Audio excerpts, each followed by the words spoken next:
पहाड़ों के दरमियान एक नहायत खूबसूरत और खुशबूदार बाग था। उस बाग के ईन वसत में सफेद चंबीली, गुलाबी कलियों और सब्ज बेलों से बना एक शानदार महल खड़ा था। सुबह की पहली किरण के साथ ही महल की दीवारों पर खली कलियां सितारों की मानन चमकने लगती। जब भी कोई दरवाजा खुलता तो नर्म और दिल मोह लेने वाली खुशबू हवा में फैल जाती। इसी महल में कलियों की शहजादी होरब रहती थी। उसका चेहरा रोशन, आंखें शबनम की तरह शफ्फाफ और लंबे घंघरियाले बाल सफेद चंबीली के फूलों से सजे रहते थे। इसके लिबास पर जिंदा फूल खुलते थे जो कभी मुरझाते नहीं थे बल्कि हर रोज अपना रंग बदल लेते थे। लेकिन हौरब की असल खूबसूरती उसकी मुस्कुराहट थी। जब वो हिंसती तो पूरे महल की कलियां एक साथ खुल जाते। जब वो किसी गम ज़दा इंसान का हाथ थामती तो बाग की खुशबू उसके दिल तक पहुंचती और उसका दुख कुछ हल्का हो जाता।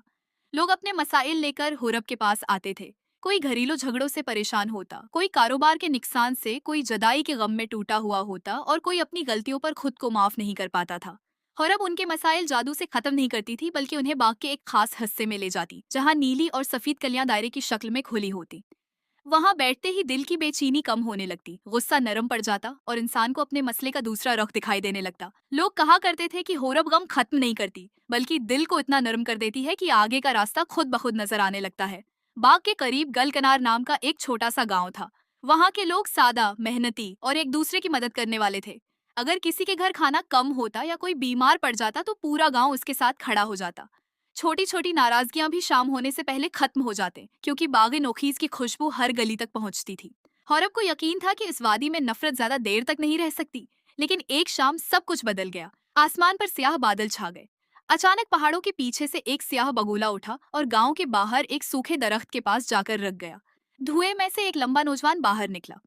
उसके लिबास पर स्याह नीले निशानात थे, आंखें अंगारों की तरह दहक रही थीं और सर पर स्याह ताज था। वो इंसान नहीं था बल्कि धवा नगर के जिनों का शहजादा जारम था। जारम ने बागी नोखीज की तरफ देखा। बाग की खुशबू उस तक पहुंची मगर उसका चेहरा मजीद सख्त हो गया। उसके हाथ में शीशे की एक छोटी बेरंग शीशी थी जिसमें बदगुमानी की खुशबू बंद थी। ये खुशबू नाक से महसूस नहीं होती थी बल्कि दिल में उतर जाती थी। ये दिल की छोटी सी नाराजगी को शदीद गुस्से में बदल देती। मामूली बात को बेइज्जती, खामोशी को दुश्मनी और गलती को साजिश बना देती थी। जारिम ने एक मुसाफिर का रूप धारा, गुल कनार में दाखिल हुआ और कनवे के करीब जाकर वो शीशी खोल दी। अगली सुबह दूध फरोश रहीम घरों में दूध तकसीम कर रहा था। सकीना ने सिर्फ इतना कहा, रहीम भाई आज दूध कुछ कम लग रहा है। रहीम ने उस सवाल को इल्जाम समझ लिया। तुम मुझे बेईमान कह रही हो? सकीना हैरान रह गई।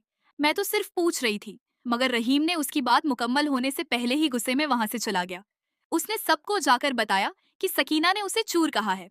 दोपहर तक आधा गांव रहीम को बेईमान और बाकी आधा सकीना को झगड़ालू समझने लगा। शाम होते होते एक मामूली सी बात पूरे मोहल्ले की लड़ाई बन गई। फिर लोहार और किसान आपस में लड़ पड़े। दो दोस्त एक दूसरे की बात गलत समझ बैठे और दो बहनों ने एक पुराने लिबास की वजह से एक दूसरे से बात करना छोड़ दी। अब गलियों में सलाम से ज्यादा शिकायतें सुनाई देने लगे।